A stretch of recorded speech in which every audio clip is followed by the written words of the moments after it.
Money moves. Evolution, look at life. Look at how it's cool. Yo, success ain't a straight line, they flip their feet. Turn setbacks to comebacks, now they're straight grades. From the grind to the shine, watch the pros improve. On unconventional money, it's the next gen groove. Genius minds outside the lines. On unconventional money, we rise and shine. Unconventional money moves, where success rewrites the rules.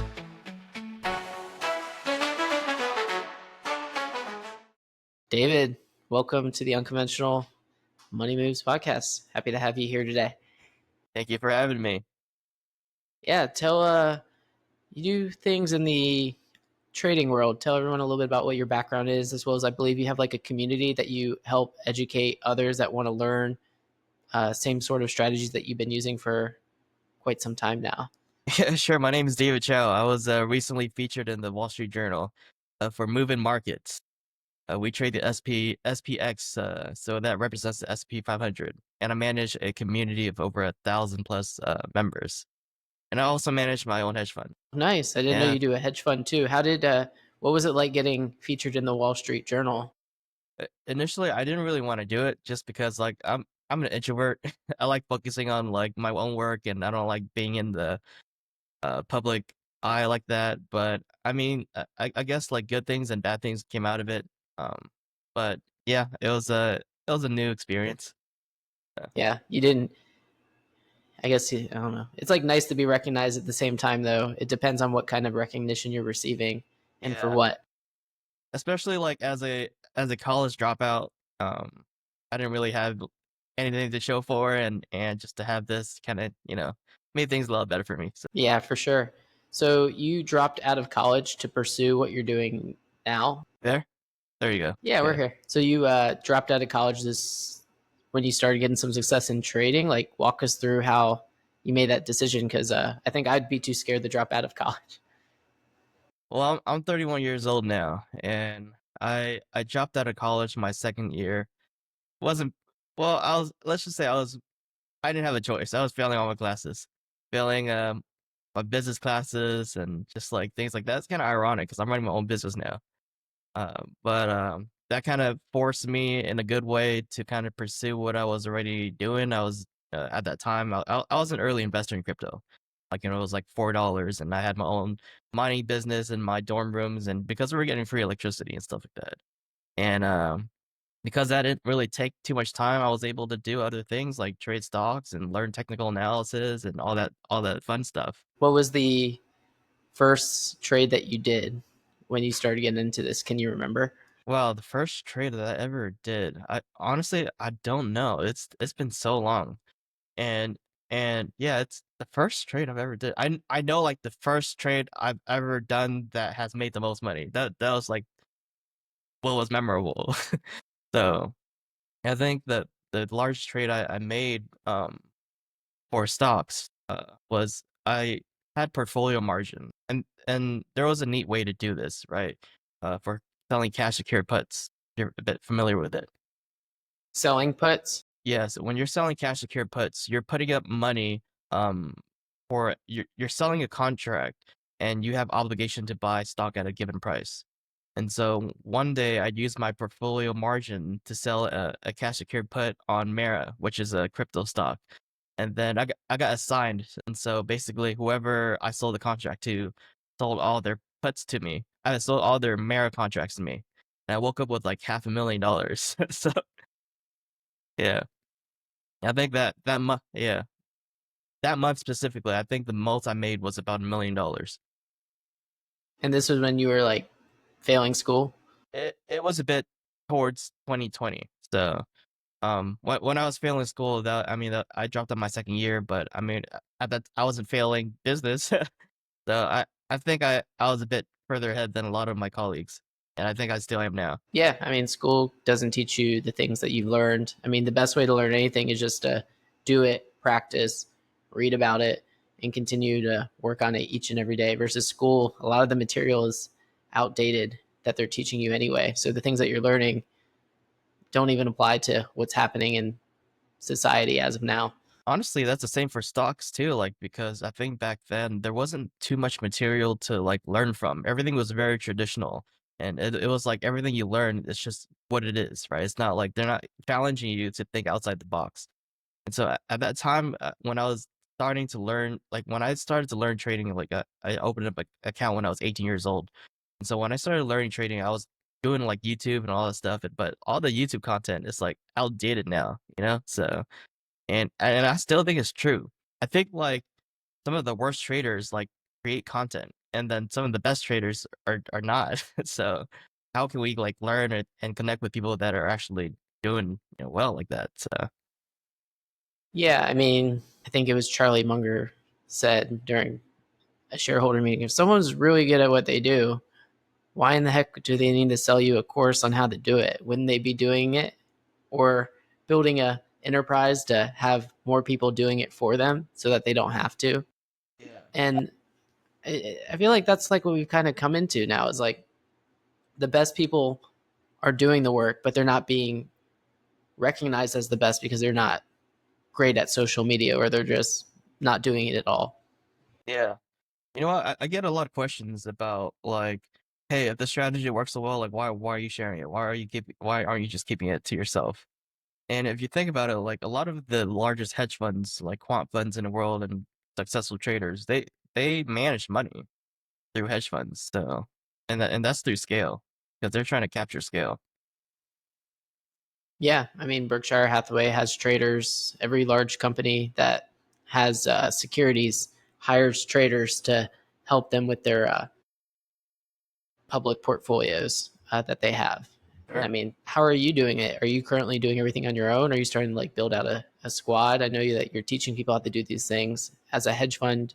Like, are you a hedge fund manager? Like, I wanna learn Yeah. more about David. Yeah, so like I started trading a long time ago, and then went into different things like venture capital. I'm a LP in a venture capital. I've had like portfolio company exits as angel, and then kind of transitioned into like inside options just because I had a lot of people asking like to, how to learn stocks, and at the time I didn't really want to do it. Like just like with anything else, like I don't want to like put in that much effort to kind of teach people. But at the same time, like my wife was like, maybe you should do it, and like wife's always right, right? But I think with running the community, like it actually brought out a lot of good things, as in like when you're trading by yourself versus like when you're making decisions for like 100 or thousands or so people, your decision making changes, right? And so we built up this community from 2020 to all the way to 2022, and then we launched our strategy, which is the SPX program. And that Mhm. wouldn't have came to life without CBOE releasing daily option expirations. So CBOE released daily option expirations in May of 2022. And that's the Chicago Board Board of of. Yeah, Chicago Board of Exchange. Yeah, they released daily option expirations in May. And so I was building a strategy a bit earlier than that, maybe like January, February. And so when they released that update, everything connected, and that's kind of like when Inside Options blew up. And I think to date right now, like we're up probably like over $10 million in revenue just from Inside Options. But with Inside Options, I mean, I I I like it because I'm not spending too much time in it, just because our strategy doesn't actually take that much time. We usually spend like 5 to 15 minutes at the close, at the max. And then once I saw that the strategy was working, kind of put together capital and built a hedge fund, just because, like with hedge funds, you can scale much larger. And so I operate a 506 B, so I can only take accredited and qualified clients. Got it. Now, with every great trader, there's also times where it gets a little dark. How do you manage those dark times when things are not going correctly with any strategy? I mean, we haven't had a losing month this year, so it's just based on how we structure our strategy, really, because every single so our strategy is comprised of a series of trades, and we don't break it down by individual trades because you can't avoid drawdown permanently like that. Yeah, so I guess we'll talk about like, if you want, we could talk about the strategy, even though I'm not supposed to, but I think it's important to kind of explain the concepts of Yeah, why. I mean, we could talk about the concepts, but without giving away like exactly what someone would do without being able to copy it directly. Yeah. So let's talk about it. I So mean, you mentioned it a little bit. It sounds like you're doing things at the close only. yeah, we're doing things at the close only, just because we trade SPX and it's a cash settled index, so we don't get assignments or exercise contracts. And the Black-Scholes option pricing model works very well for the SPX at the close. And so in the Wall Street article that was featured, it goes on and talks about how our size often, it moves markets, and sometimes it's larger than JP Morgan's like collar trades. And so in the article, it talks about how we use a strategy known as the Martingale strategy. You ever heard of that? Just did. You did?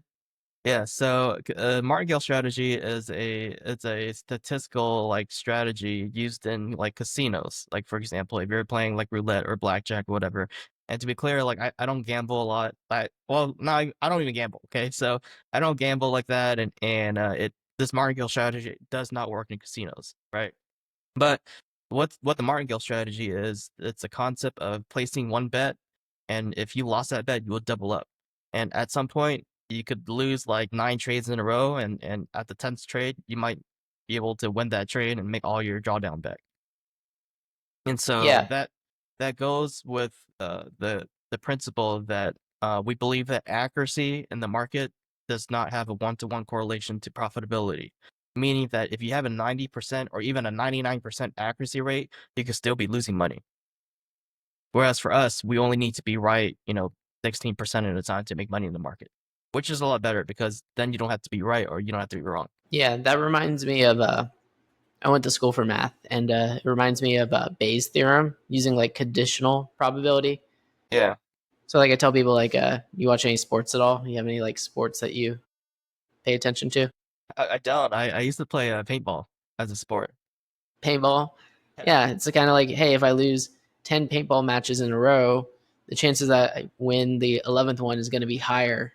But most Well, people look at just like the one flip of a coin, right? yeah, but the coin flip is really different because coin flips are independent events. So is roulette and whatnot. I mean, for blackjack, they back then there was the MIT blackjack team, and so they made like hundreds of $1 million just because they cracked the code to the statistics. Because if there's 52 cards in a deck and more low cards come out, there's a higher probability that there's going to be a higher cards in a deck. Similar to the stock market, because there's Right. 252 days in the stock market, trading days. And it's Yeah, interesting because it's been on quite a run. it's interesting that you mentioned coin flips too, because coin flips are 50-50, right? And so if we took a bet and you bet uh every time you won a bet with a coin flip and you made $20, and every time you lost a bet you lost $10, you would have a positive expectancy, meaning that you're guaranteed to make money over time. Yeah, because it's 50-50.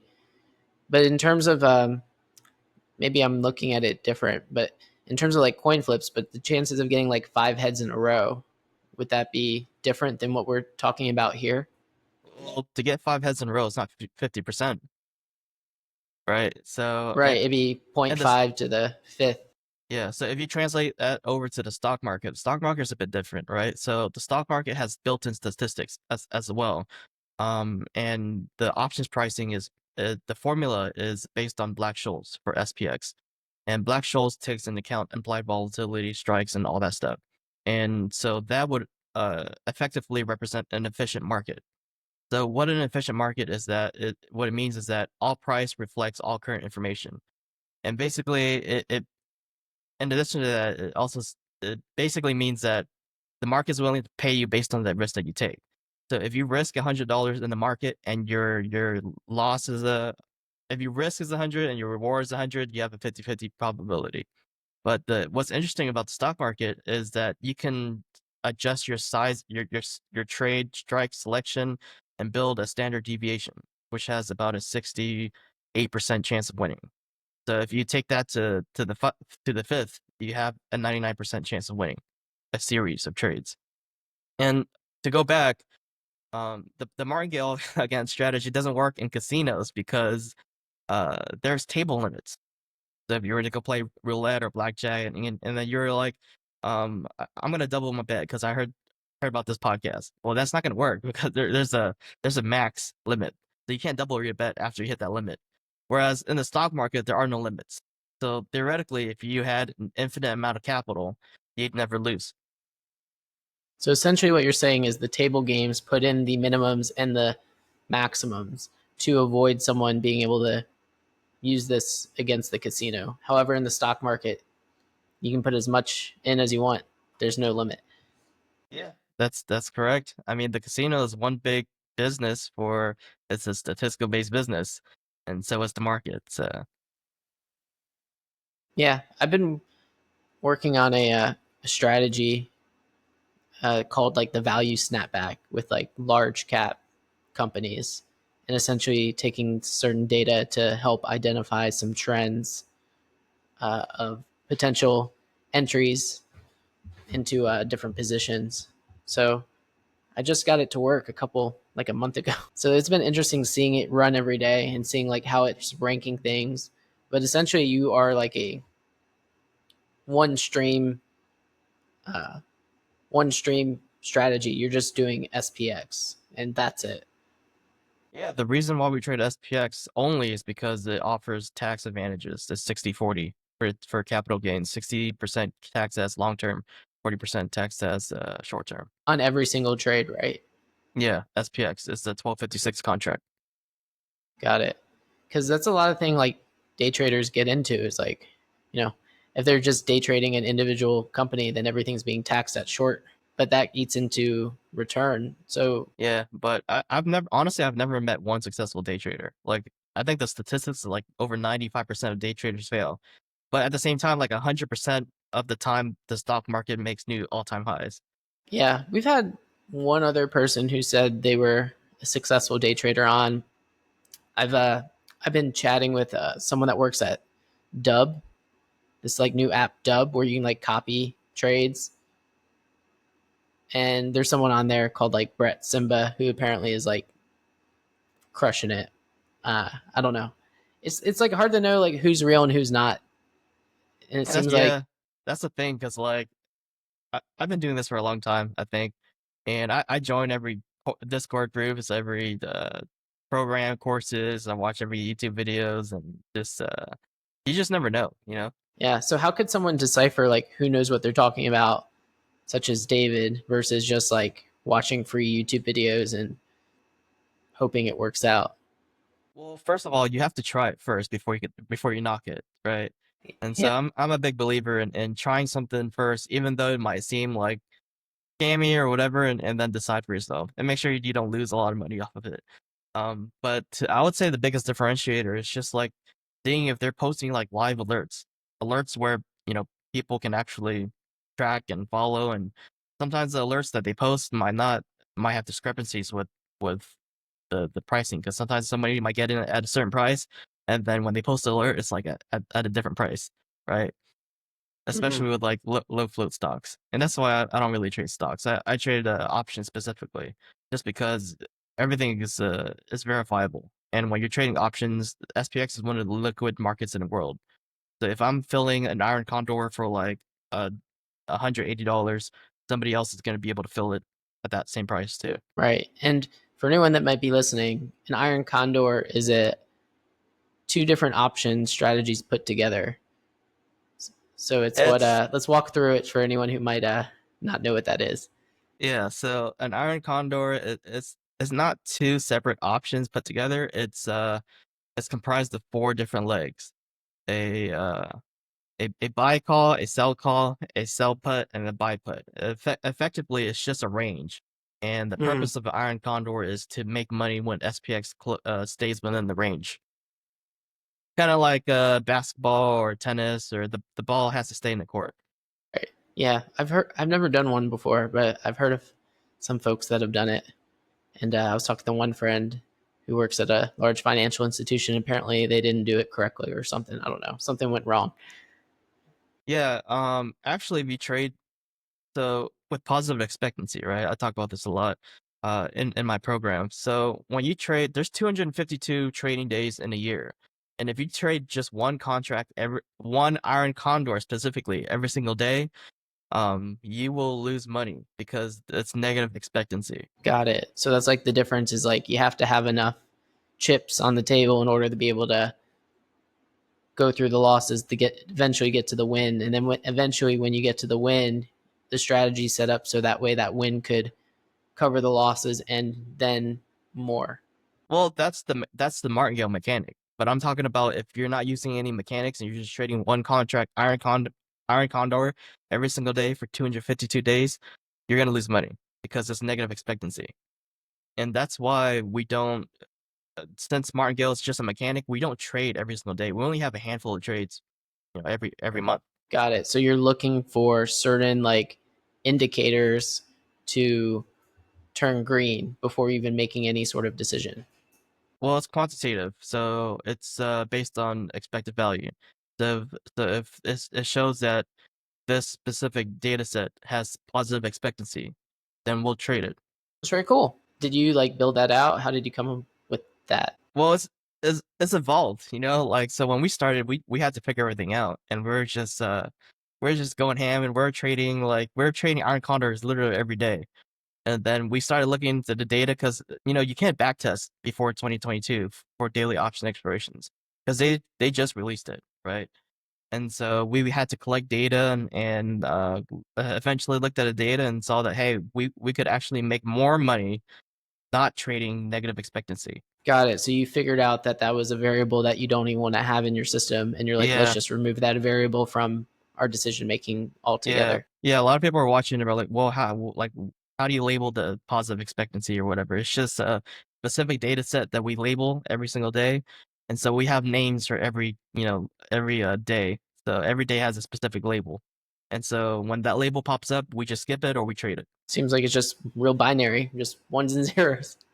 Yeah, exactly. It's binary. So you've been successful at trading, and then you decided to open up this community that you're a little bit skeptical of, but it seems like you've been enjoying having more, you know, more people to share the wins with. In terms of like building out the community, what kind of people are coming in at the beginning in terms of like looking for that education that you're able to provide them? Well, yeah. So when I built a community, I started off with like a free community, like a Telegram group, just like for fun, and eventually just turned it into paid because there's like just too many people like that just like are kind of wasting my time, like and then I mean that was a good shift though. But we started off with like one person, and then exponentially just grew to like 1,000 plus people. And the initial growth was a lot from like social network, like my social network. But nowadays I'm not getting a lot of people that are joining from my network because I've exhausted it. Mm-hmm. So what are you hoping to do now? I mean, we run ads, we run paid ads where we have a positive ROAS, and besides trading, like I like systems and processes. I like seeing how businesses work. Like I've done business even before, doing stocks and options, and so this is kind of my passion, just being able to see how things work and be like, oh, that's how it works. That's kind of like building the strategy, right? Like I like systems and processes, seeing how things work, seeing how to improve it. Yeah, I mean, any person that's looking to start a business or is in business, if you're not setting up systems, you're basically just winging it every single day. And that makes life a lot harder. And now with AI and all the tools that everyone has, like you could, you don't need to hire as many people as you did just before all of this started rolling out. So I feel like there's like really no excuse to get started now with all the tools and what AI has the ability to do. Huh. Yeah. You know what? I use AI quite frequently, but I've never used it to kind of build my business because AI wasn't available really back then. It's pretty new. But Mhm. yeah, I think if somebody is connected to the right person and has the right knowledge, they shouldn't have any excuses. Yeah, it's just a matter of like, well, sometimes it takes time to learn the tool, and then it's like figuring out like, well, do I even want to put in the time to learn this tool? Yeah. I mean, for my business, I mean, right now I'm focused on marketing. I have no idea what I'm doing marketing. Every year gets a little bit better, but I'm still looking for like that aha moment where everything's just like rolling and rolling and rolling. And it seems like you found that early on with your trading strategy. Oh yeah, the community and the strategy, right? The strategy is what without a working strategy, like the community will not grow. Like why would anybody join if the strategy doesn't work, right? Yeah, I So mean I that's what mean, Michael Jordan said. I mean, no one would buy my shoes if I was averaging 5 points a game. yeah, and that's a good way to put it. But yeah, like if for I don't know if somebody came to me and they're like, well, I have this product or service, I can give you the full system on how like I built my business, but I'm not it's not guaranteed to work for yours because somebody might not buy it and you might have a different return on spend and whatever. We spend like probably like around 150 to 200 grand in just ads. A month? Yeah. Holy crap. That's a lot of ads. Yeah. And I think we're averaging like maybe a 4-to-1 ROAS. It's pretty good, isn't it? I think so, yeah. So these are all people who are like coming into the community to start learning your systems and everything within the community. Like it's just like videos. Is it live? Is it like a hybrid? Like if someone who wants to join the community, like help us paint a picture on what that community looks like on the inside.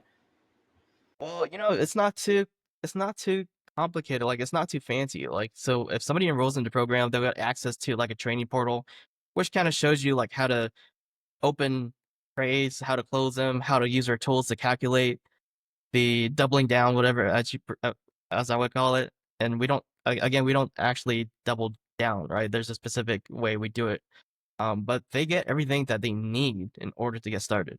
They might not understand everything just because everything that I built is also proprietary as well. So everything inside is things that you built on your own as far as like the tools. And then there's like a learning curve on how to use those tools inside the system that you built.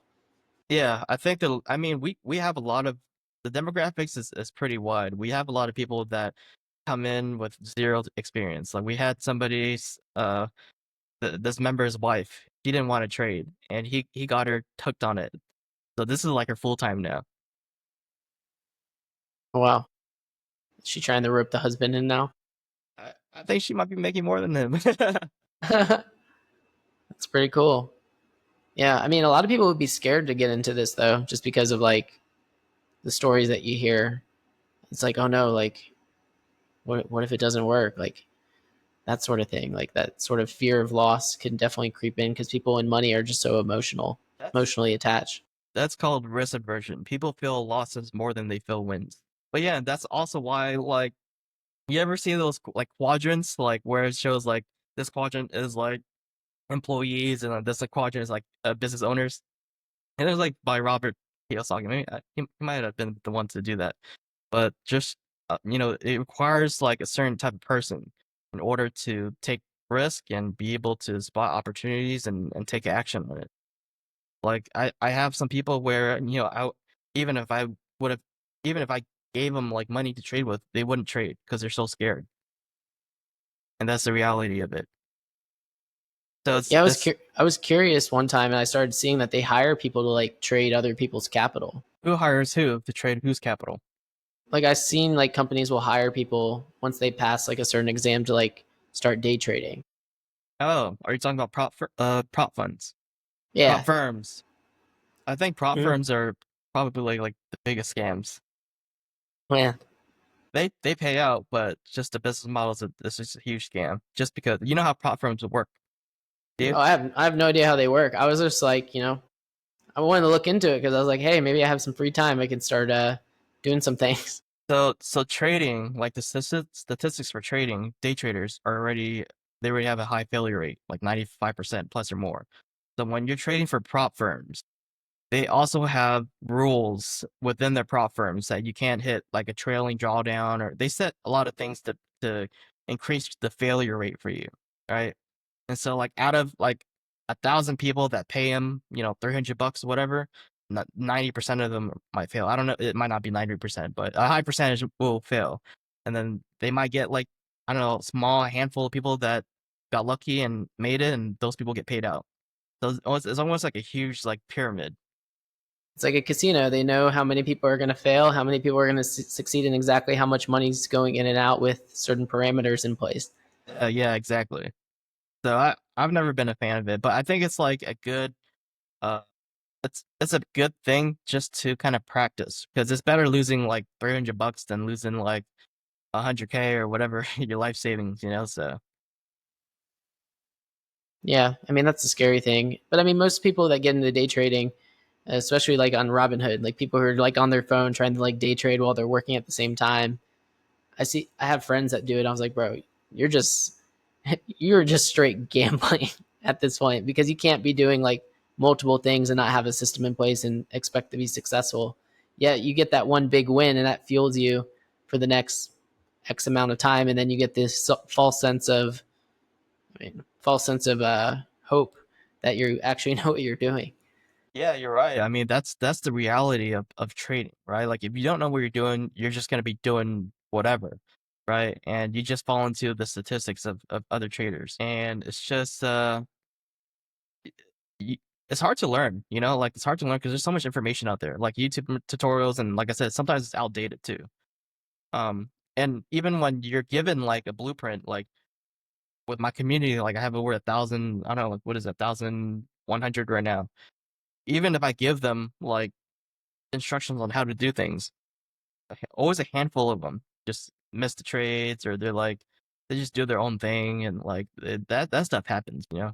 But then there's always like a really good amount of members and people that are just like, I'm taking this seriously. This is my business. This is this is my vehicle that's going to make me successful. And so they follow everything thoroughly. So with the community, I think I was doing a little research on it. You recommended like a certain dollar amount to have before starting. I think it was like 20 something thousand. Yeah, the minimum that you need is $26,000, and there's a specific reason for it. You know, like first of all, you need to, like if you're trading with just $500 and you're making like 10%, you're only up like $50, right? Like it's not life changing, right? But of course, there's a program fee. We charge for this paid access, and with $26,000, you have enough capital to withstand those drawdowns with the Martingale strategy, and you can also make enough to cover the program fees.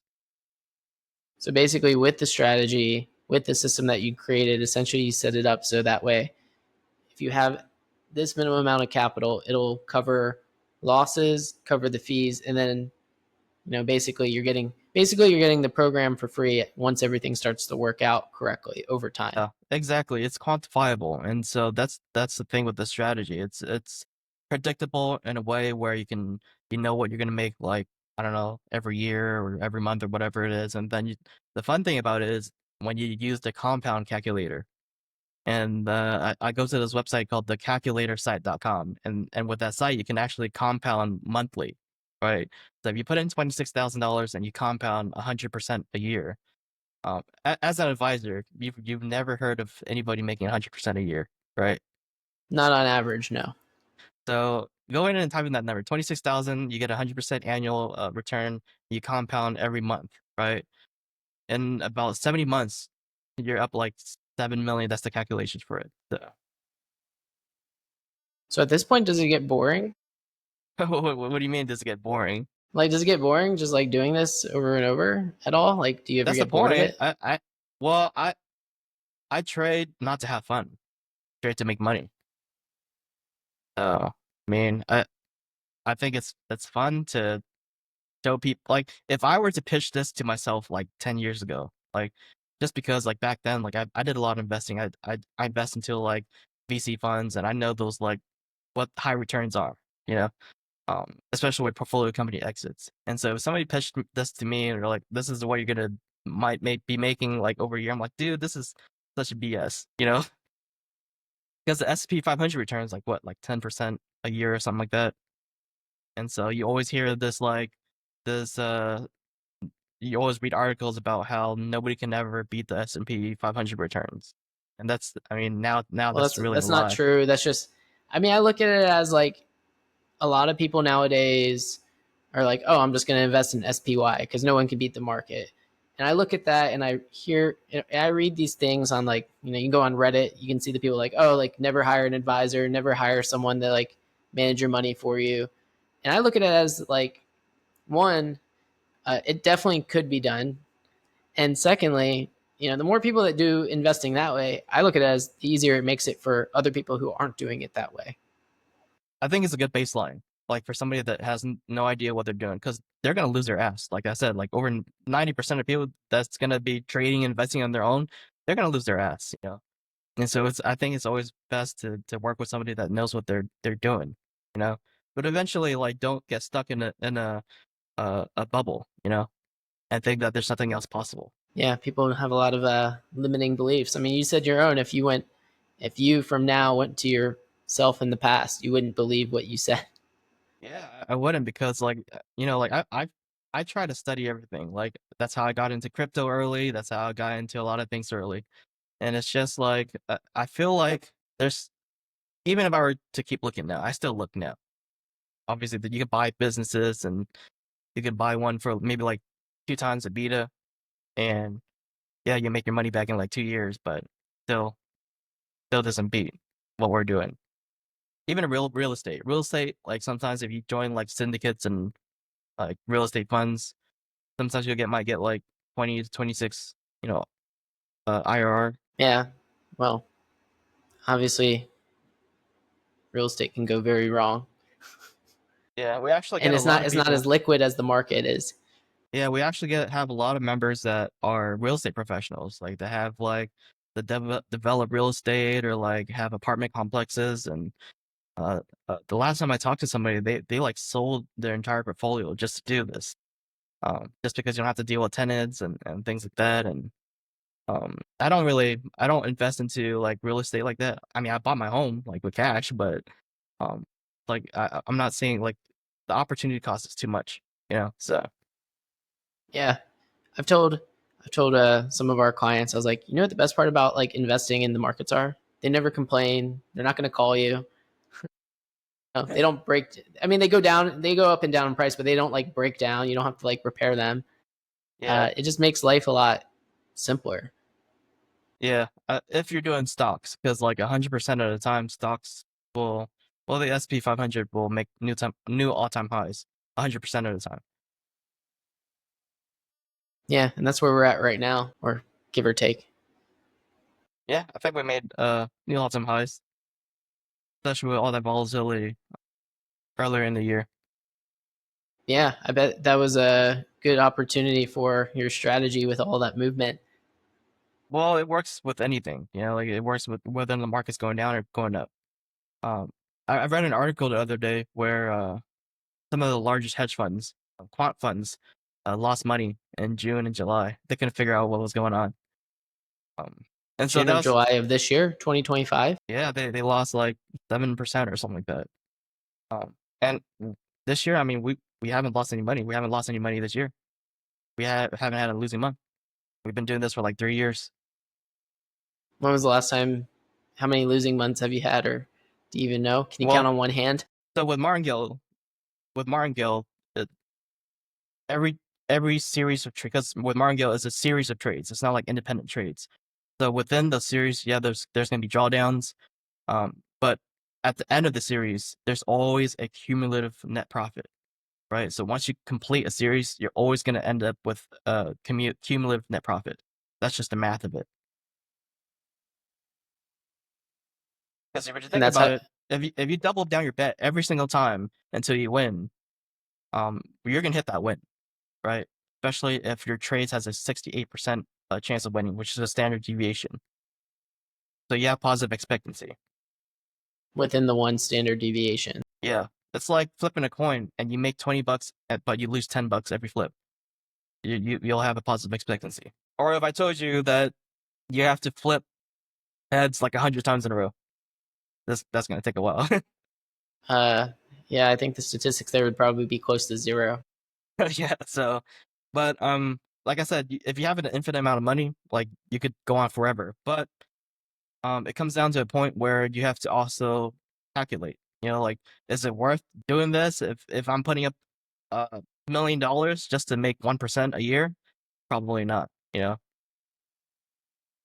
And so at that time, you would have to adjust your strategy, figure out like how much capital you need to deploy in order to make a return on the capital. So if you're making, I don't know, like if you're doing 100% a year, is it worth it? Hell yeah. Yeah, I've never I've never learned how to do the sort of things that you're doing. I did stumble across like a strategy from Yale professors called life cycle investing, where they recommend younger investors to invest on margin while they're young, so that they don't have to invest later in life. But in terms of your strategy, I mean, I had no idea it existed before we hopped on this episode here. Yeah, it's like I said, it's new, and we only have 1,000 so people, and just got featured in the Wall Street Journal. So we actually got a lot of people signing up from that. But at some point, I kind of want to close down the signups just so I can focus on the fund. So, in addition to this community, you also are managing a hedge fund at the same time. Yeah, I manage a fund, but everybody that are investors in my fund just happens to be people in my community. Like they've been with me for 2-3 years. If obviously if they got results for themselves, I've built a lot of trust with them. Yeah, I mean, I guess the question would be is like if someone could do it through your system, what would be the purpose of investing in the hedge fund other than Well, saving the time? because I know everything about the system on the back of my hands, and everything that I work on is proprietary. So I don't release everything to everybody just because we always get like a handful of copycats, and we that has happened. But every time that has happened, they've blown up. Yeah. Yeah, it's funny how you can like show someone something and then they think they know it all, but like there are certain things that no matter what strategy that you have, they're still like can't be taught. Yeah, but the thing is that it, I want to make it systematic as possible, right? So like if I get hit by a bus tomorrow, I want to make sure that my family or my friends or just the people around me can still run the system, because we spent, I don't know, 3 years kind of working on this, and every few months we come up with something new, and we build new rules and like risk management and things like that. And um I, I want I want a systematic strategy. You know, sometimes just discretional like decisions like on how we manage risk. That's about it. Has there ever been a time where you break a rule? Once, yeah, once last year. Like so, with our strategy, we've been doing this since 2022. There hasn't been more than 5 consecutive losses, right? Because we're using the Martingale strategy. And I think last year went to 6. And during that series, the rule of the strategy is that you can never use stop losses because stop losses will hurt you, right? And you basically have to hold your trade all the way to the end of the day because the statistics are realized at the end of the day. And the rule that I broke there was that I just didn't. We skipped and we just ended the series there, right? We didn't escalate with their sizing, and the next day, had we done it, would have been a loss. Um, but because we didn't lose anything that day, we continued with our trade, and we were able to survive. Uh, the entire series. Yeah, I mean that's risk management 101 right there. Yeah, because one of the biggest questions I get when we talk about the strategy is like, what happens if you lose like 6 times in a row or 7 times in a row, right? And a lot of people miss the fact that the system it produces positive expectancy, meaning that if you have $26,000 and you grew it to like 100K, you have a significant amount of profit. You could trade with house money. You could take out your initial principal, right? Once you take out your initial principal, you're risk free. There's actually a YouTube series. One of our members, he created a YouTube series online. I would have to find it, but he documents his entire journey for the past year. And he started with like 26 grand. He's up like probably $95,000 right now. So that's like maybe he started in February last year. So less than 2 years. So he's up So like 200 some percent. yeah, it's pretty good. So why wouldn't everyone just do this, other than like being scared to lose money? I think we're getting there. I think, like I said, we spend 150 or 150 to 200 grand in ads. So we reach a lot of people. So it's either one, they don't trust us. Number two, they think they could do it on their own. And number three, they think it's too risky without understanding the entire context of it. Right. The positive expectancy and the statistics behind the Black-Scholes option pricing formula and just all that stuff, you know. People think they're smarter than the system. So, but Well, the system that's is my put in place so that way you don't do something silly. yeah. I mean, it's my opinion at the end of the day, and I mean that's just kind of like what we've seen people do. So, or they just don't have capital, right? Because trading is a business, and you're not going to be able to withstand that many that long of a series with like $500. You need a significant amount of capital, just like any business, right? Like if you're to buy real estate, you need a good amount of capital too. If you're to buy a business, buy real estate, angel invest, VC, whatever it is, you still need capital, right? And 26 grand is way better than spending 100 to 200 grand. Yeah, I mean, if someone has money in a 401k, they could borrow against it for a little bit and see if the strategy could work out. Yeah. Well, the not taking that much 401ks, risk. 401ks, you can't trade options. Well, you can't trade spreads because you can't Well, what borrow I'm saying is margin. you can take a loan against your 401k and then you get that capital in your bank account. And now you have something to play with. So you can take some money out and then you can pay yourself back through Well, payroll. why wouldn't you roll into a Roth IRA? Because that's If you're still tax-free. working there, you couldn't take it out. Well, I guess I have a solo 401k, so So actually, if you yeah, stop work, if you quit your job and say, "Hey, I'm going to take my nest egg and bet on David's strategy," yeah, but most people won't do that just because of the fear involved with it. we had a handful of investors in our fund that invested with their 401ks. Actually, That's cool. with 401ks, you can invest into funds, right? I can't use my own 401k to invest into my own fund, so but other people can. It seems like this strategy you can do inside like a Roth or an IRA to avoid taxes altogether as well. Yeah, the strategy would be to use the Roth IRA. There's just contribution limits, and so you have to do backdoors and stuff like that. So, Well, what I'm thinking is backdoors. I guess looking into more higher net worth people or business owners who are able to do like mega Roth backdoors and things like that. At that time, they would probably just invest into the fund. So, Got it. Well, this was fun. yeah. Is there anything else that we didn't cover that you were hoping to cover to share with the world? Well, other than just self promotion, like if anybody wants to learn a bit more and trade, all they have to do is kind of visit my website, which is InsideOptions.io. Awesome. Well, David, thanks for hopping on. We'll see you everyone next time. All right, bye Bye. guys.